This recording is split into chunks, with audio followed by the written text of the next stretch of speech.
주 십자가를 지심으로 죄인을 구속하셨으니 그 피를 보고 믿는 자는 주님의 진노 면하겠네. 내가 그 피를 유월절 그 양의 피를 볼 때에 내가 널 넘어서 가리라.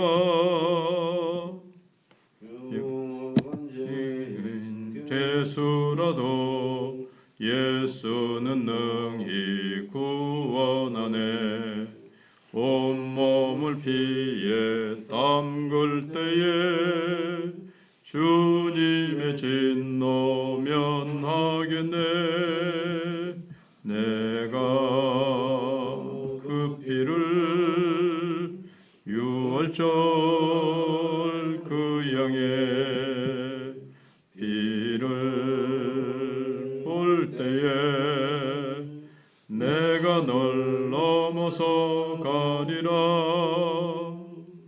심판할 때에 모든 백성 행한 일대로 보응받네.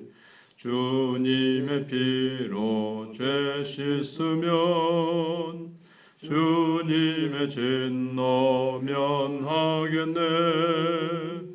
내가 그 피를 유월절 그 양의 피를 볼 때에 내가 널 넘어서 가리라. 구주의 사랑 크신 은혜 보혈의 능력 의지하세. 심판의 불이 내릴 때에 주님의 진노 면하겠네. 내가 그 피를 유월절 그 양의 피를 볼 때에 내가 널 넘어서 가리라. 하나님 말씀 레위기 6장 8절 9절입니다.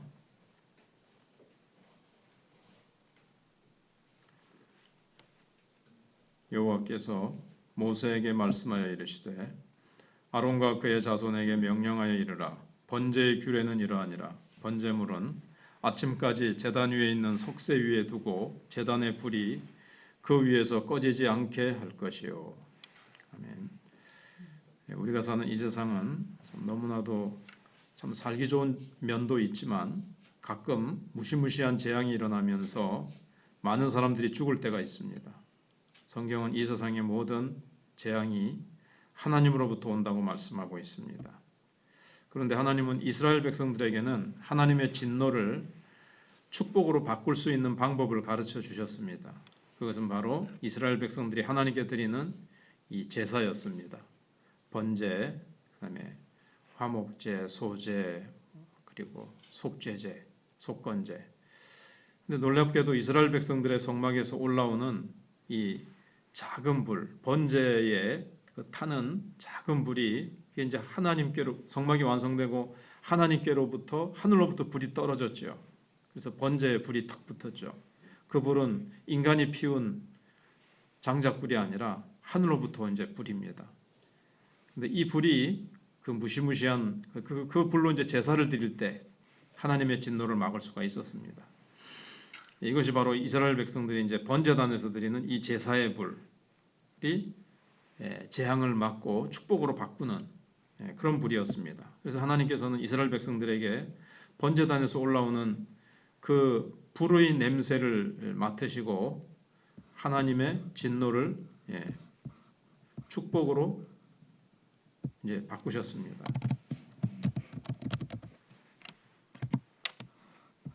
그래서 하나님은 모세에게 여러 차례에 걸쳐서 번제단의 불을 끄지 말라. 꺼뜨리면 안 된다.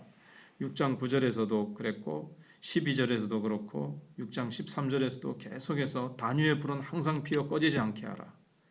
꺼지지 않게 하라. 계속 그랬습니다. 나중에 유다 말기에 가서 유다 백성들의 믿음이 없어져서 결국 제단의 불을 꺼뜨리게 됩니다. 그리고 유다 백성들은 이 제단의 불이 꺼졌기 때문에 바벨론으로 포로되어 잡혀가게 이제 됩니다. 이스라엘 백성들의 그 성막 안에는 세 가지 불이 있었죠. 이 불은 다 이제 하나님께서 모세에게 명해서 이제 피우게 하신 불이었는데 첫 번째 불이 성막 안에 그 제단 불이었습니다.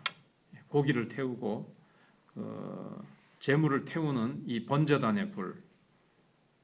이 불이 이제 가장 중요한 불입니다. 결코 꺼져서는 안 되는 불입니다. 이 제단의 불은 하나님과 이스라엘 백성들을 연결하는 가장 중요한 불이었습니다.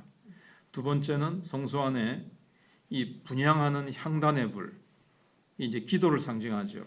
이 기도하시는 예수님, 그 다음에 성도의 기도. 이 향단의 불은 제사장이 제단의 불을 가지고 와서 향단에서 이 향을 태우는 불이었습니다.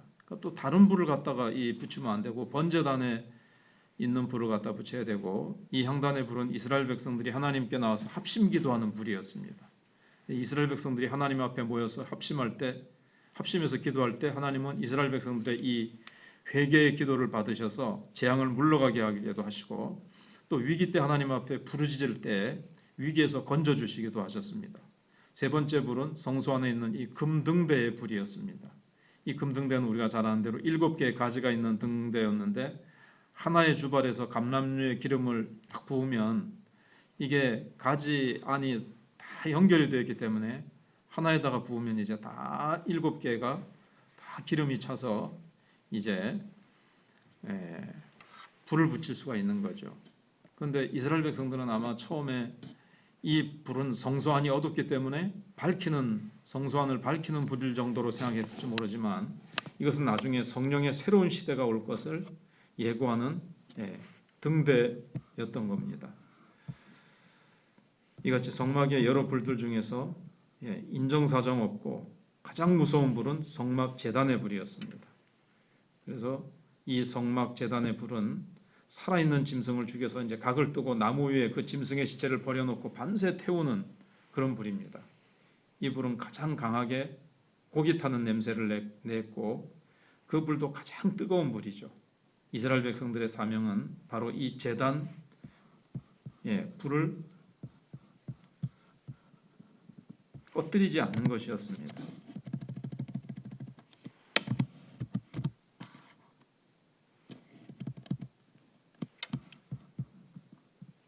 잠시만 기다려 주십시오.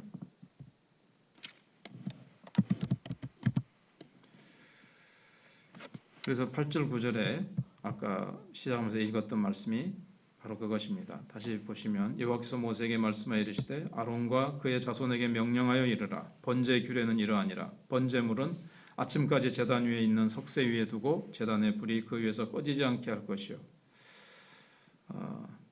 보통 짐승을 불로 태우는 제사를 드릴 때에는 하나의 제사를 드린 후에 그 위에 있는 것을 다 치우고 다시 제사를 시작해야 될 겁니다. 그러나 이스라엘 백성들의 제단은 중간에 석쇠 그물이기 때문에 위에 있는 게 다 타버리면 밑으로 저절로 다 재가 돼서 밑으로 떨어지기 때문에 계속해서 이 불을 피울 수가 있었고 그 위에 또 이렇게 갖다 올리면 되는 거죠.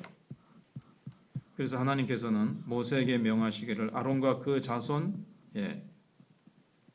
제사장들은 결코 번제단의 불을 꺼뜨려서는 안 된다. 이렇게 이제 말씀을 하신 겁니다. 그래서 번제단 위에 항상 이 나무를 충분히 올려놓고 그 위에 제물을 얹고 불을 태우는데 이게 이제 작은 나무가 가령 떨어져서 불이 꺼지게 하면 안 되는 거예요. 항상 그걸 살피면서 번제단에 불이 항상 타오르도록 해야 됐습니다. 그런데 이제 전설에 의하면 이스라엘 백성들의 영적 상태가 좋으면 이 불이 굉장히 위로 거세게 올라갔다 그래요. 그래서 번제물의 그 고기를 삽시간에 태워버리는데 이스라엘 백성들의 영적인 상태가 안 좋아지면 이 불이 그냥 힘이 없이 고기 하나를 올려놔도 이 한 마리 태우는데 그냥 막 오랜 시간이 걸렸다는 거죠. 그러니까는 이 불은 바로 이스라엘 백성들의 그 상태하고 너무 관계가 되는 거예요. 하나님에 대해서, 제사에 대해서 별로 관심이 없으면 아무래도 이 불에 대해서 별로 신경을 안 쓰겠죠. 그런데 하나님께서는 이 번제단의 불을 결코 꺼뜨리지 말아라, 그렇게 말씀하셨습니다. 그래서 우리 인간의 머리로는 근데 이 번제단의 불을 꺼뜨리면 하나님의 재앙을 막을 수가 없는 겁니다. 이 작은 불이 뭘 하나님의 진노를 막나? 근데 우리는 인간은 이해할 수 없어도 하나님은 시키는 대로, 하나님이 시키는 대로 해야 됩니다. 이 번제단에서 올라가는 불이 하나님의 진노를 막는 것이 되는 겁니다. 예수님께서 십자가 제단 위에 올라가셔서 그 뜨거운 불, 지옥과 같은 고통과 하나님의 진노의 불을 예수님이 이제 다 받으셨기 때문에 하나님의 진노를 십자가에 달리신 예수님이 막으셨다는 것을 사실 이렇게 그림자로, 모형으로 이제 보여주시는 겁니다. 사실 인간은 하나님의 이 재앙, 진노의 재앙을 막을 길이 없죠. 그래서 이 진노를 축복으로 바꿀 수 있는 것은 우리 하나님의 백성들이 드리는 예배입니다. 우리의 또 기도입니다. 우리의 기도와 예배가 식어지고 이 예배에서 성령의 불이 꺼지면 하나님의 재앙을 막을 길이 없는 겁니다. 그래서 지금도 우리 남쪽에서 우리 대한민국의 하나님이 세우신 이 교회들마다 예배드리고 기도드리고 사탄은 어떻게든지 이 예배의 불을 꺼뜨리려고 그러고 기도의 불을 꺼뜨리려고 하는 거죠. 그러면 하나님의 이제 재앙의 불이 이 대한민국에 쏟아져도 이걸 이제 막을 수가 없는 거예요. 우리의 예배, 우리의 기도, 우리의 그 번제단의 불은 항상 그런 의미인 거죠. 하나님, 우리가 하나님만 의지하고 하나님만께만 순종하겠습니다. 이런 이제 표시인 겁니다. 그게 다른 민족들에까지도 다 재앙을, 주변에 있는 다른 민족에 내리는 재앙까지도 다 이제 막아주는 거죠. 이제 원자력 발전소에 보면 그 냉각수가 항상 공급이 돼야 됩니다. 안 그러면 원자로의 온도가 계속 올라가서 나중에는 폭발합니다. 그래서 전기가 만약에 딱 꺼지면 냉각수가 공급이 안 되면 이제 원자로가 터져버리는 거죠. 그래서 소련에서 전에 그 원자로가 한번 폭발을 했죠. 치비노빌인가 거기서. 근데 하나님의 진노를 쉽게 하고 누그러뜨리고 막게 하는 것은 이 번제단의 불, 바로 예수 그리스도의 십자가의 보혈이라는 것을 우리가 기억하고 또 하나님의 이 십자가의 능력이 바로 우리 하나님의 백성들에게 내려질 사실은 진노가 예수님이 다 축복으로 바꾸셨다는 것을 기억하고 우리는 늘 십자가를 붙들고 십자가의 은혜로 주님 앞에 늘 나아갈 때 하나님께서는 진노의 보좌가 아니라 은혜의 보좌에서 때를 따라 돕는 은혜를 베푸시는 것입니다. 기도하겠습니다. 하나님 아버지 감사합니다. 저희들 사랑하시고 이스라엘 백성들 또 하나님의 택한 백성들을 또 정말 죄인이고 하나님 이 세상의 무서운 재앙들이 이 땅에 떨어질 수밖에 없는데 하나님께서 번제단에 불을 주시고 또 이 시대는 하나님께서 예수 그리스도의 십자가에 달리신 그 번제단에서 예수님께서 다 지옥의 불과 하나님의 진노의 불을 예수님이 다 우리 대신 받으시고 우리에게 성령의 불을 내려주셔서 이 성령의 불이 교회에 불타오르게 하셨고 이 성령의 불이 복음을 땅끝까지 전하도록 하시는 그 능력의 불이 되었습니다. 하나님, 교회의 기도의 불이 꺼지고 식어지고 꺼지고 교회의 성령의 예배의 불이 꺼진다면 하나님 아버지 그 예배가 형식적인 예배로 맞춰지고 그 예배 가운데 성령의 역사와 성령의 운행하심이 식어진다면 하나님의 진노는 어찌 되겠습니까? 앞서간 유럽의 교회와 미국에 있는 그 교회들이 정말 그 성령의 불이 예배의 불이 꺼지고 하나님 그들 가운데 이슬람에게 그들이 잡아먹히고 하나님 아버지 교회들이 무너지고 교회가 술집으로 팔리고 하나님 여러 가지 그리하여 어려움들을 겪고 있는 것을 봅니다. 하나님 우리 한국교회도 하나님 불쌍히 여겨주시고 다음 세대를 기억해 주시고 지금 여러 가지 사단의 공격이 예배의 불과 기도의 불을 꺼뜨리려고 사방에서 공격해 오고 있습니다. 엘리야 시대 때 남겨둔 7천 용사처럼 이 시대에 남겨두신 7천 용사가 다시 예배의 불을 붙이고 엘리야 시대와 같이 예배가 회복되며 기도가 회복되는 놀라운 역사가 있게 하여 주시옵소서. 예수님의 이름으로 기도하옵나이다.